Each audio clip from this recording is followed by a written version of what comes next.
Good morning all of you. आप सभी का स्वागत है एक नई वीडियो में। और आज करेंगे हम एक और अनसीन पैसेज। तो चलिए पहले पढ़ते हैं।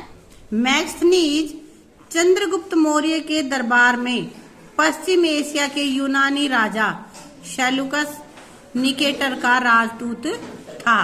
मैक्सनीज कौन था? चंद्रगुप्त मौर्य एक राजा हुए हैं और उनके दरबार में वो एक राजदूत था। मैक्सनीज ने जो कुछ देखा उसका विवरण इस प्रकार किया। तो मैक्सनीज ने चंद्रगुप्त मौर्य के दरबार में वहां राजदूत रहते हुए जो कुछ देखा उसका वर्णन नीचे कर रहा है। वो देखते हैं क्या देखा। तो उसने उसका वर्णन ये नीचे बता रहा है। सम्राट का जनता के सामने आने के अवसरों पर शोभा यात्रा के रूप में जश्न मनाया जाता था कि महाराज जब जनता के बीच में आते थे तो एक उत्सव की तरह उसको मनाया जाता था। उन्हें एक सोने की पालकी में ले जाया जाता था। उनके अंगरक्षक सोने और चांदी से अलंकृत हाथियों पर सवार होते थे। तो यहाँ पे ये बात कर रहा है चंद्रगुप्त मौर्य की कि वहां पे जब राजा पब्लिक के सामने आता था तो एक उत्सव जैसा मना लेते थे वो। और कैसे आता था कि सोने की पालकी में बैठता और उनके जो बॉडीगार्ड्स होते थे वो भी सोने चांदी के हाथियों सजे हुए, मतलब हाथी सोने चांदी के आभूषणों से सजे हुए होते थे। उन पे उनके बॉडीगार्ड आते थे। कुछ अंगरक्षक पेड़ों को लेकर चलते थे, पेड़ों के साथ साथ पकड़ लेते थे, पेड़ों के चलते थे। इन पेड़ों पर प्रशिक्षित तोतों का एक झुंड रहता था। पेड़ भी हाथ में रखते थे और उनपे तोते रखते थे। वो भी शिक्षित करे हुए, तोता बहुत जल्दी सीख जाता है ना, तो शिक्षित करे हुए होते थे जो सम्राट के सिर के चारों तरफ चक्कर लगाता रहता था। ऐसे तोते कि वो उसके चारों तरफ सिर के घूमते ही रहते थे। राजा सामान्यतः हथियार बंद महिलाओं से घिरे होते हैं। ये चंद्रगुप्त की बात हो रही है यहाँ पे कि उनके जो अंगरक्षक होते थे वो किस तरह से आते थे और वो उनके चारों तरफ महिलाएं होती थी। वो उन महिलाओं के पास भी हथियार होता था, तलवार भाला जो भी कुछ था। वे हमेशा इस बात से डरे रहते थे कि कहीं कोई उनकी हत्या करने की कोशिश न करे। उनका खाना खाने से पहले खास नौकर उस खाने को चखते थे। अब उनको ये डर रहता था कि कोई हो सकता है इसमें जहर मिला दे और मैं मारा जाऊं। तो पहले एक और नौकर जो कि विशेष तौर से इसीलिए रखा हुआ था कि वो भोजन को टेस्ट करे, वो उसको पहले चखता था और फिर देखता कि इसको कुछ नहीं हुआ, तब उस भोजन को वो खाते थे।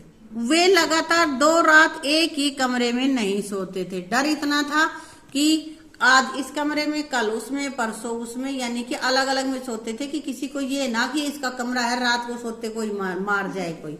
इस डर से वो अपने कमरे बदलते रहते थे। किसी भी कमरे में लगातार 2 दिन तक एक कमरे में नहीं सोते थे। तो यहाँ पे इस पैराग्राफ में बताया है कि सम्राट किस तरह से ये चंद्रगुप्त मौर्य किस तरह से रहते थे। और वर्णन किसने किया है? ये मैक्सनीज ने किया है। और मैक्सनीज कौन था? यह एक सेल्यूकस जो राजा हुए थे, सेल्यूकस निकेटर, उनका राजदूत था जो कि चंद्रगुप्त मौर्य के उसमें रहता था, उसके एम्बेसडर थे ये। तो इस पैराग्राफ में हमने पढ़ लिया है। अब देख लेते हैं हम अपने क्वेश्चन आंसर। तो पहला क्वेश्चन क्या रहेगा?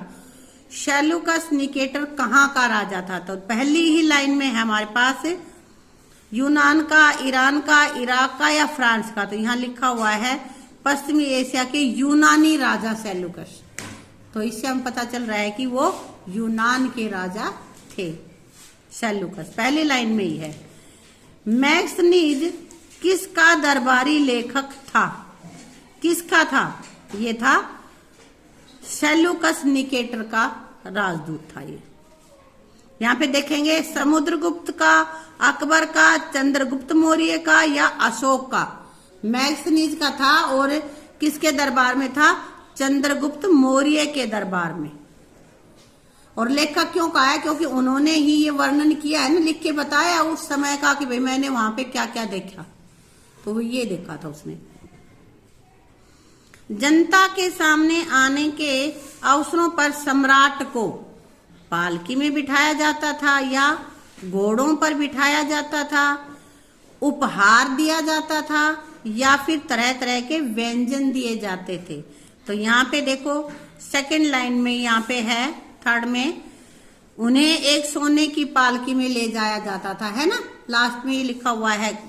तो यहाँ आ जाएगा पालकी में बैठाया जाता था, उसको पालकी में बिठाया जाता था भाई।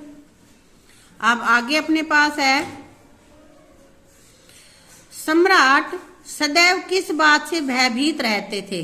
भयभीत का मतलब डर, किस चीज से डर था उनको, कि कोई उनकी चुपके से हत्या न कर दे, या कि कोई उनका अपहरण करके न ले जाए, या कि उनकी प्रजा उनका विरोध न कर दे, या फिर अगला ऑप्शन है उन्हें कोई घातक बीमारी न हो जाए। तो यहाँ पे सेकंड लास्ट जो पैराग्राफ की लाइन है उसमें लिखा हुआ है, वो हमेशा इस बात से डरे रहते थे कि कहीं कोई ना कोई उसकी हत्या करने की कोशिश ना करे, है ना।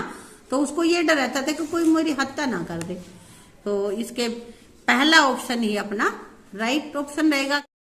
उसे डर था कि चुपके से ही मुझे मार न दे, इसी वजह से वो 2 रातों तक एक कमरे में सोते भी नहीं थे ना, अलग अलग सोते थे, आज इसमें, कल उसमें, परसों उसमें, उससे अगले दिन उसमें, है ना। अब यहाँ पे है अंगरक्षक का अर्थ क्या होता है। पहला है योद्धा, दूसरा ऑप्शन है रक्षा करने वाले सैनिक, तीसरा है युद्ध करने वाले सैनिक, और चौथा है चौकीदार। तो अंगरक्षक यानी बॉडीगार्ड, बॉडीगार्ड से समझ जाओगे, अंगरक्षक कम समझ पाओगे। तो यहाँ पे अंगरक्षक का मतलब होता है रक्षा करने वाला, वो सैनिक जो रक्षा करता हो। तो सेकंड ऑप्शन है अपना राइट ऑप्शन रहेगा। आया समझ में? Thank you. वीडियो अच्छे लगे तो वीडियो को लाइक शेयर करना।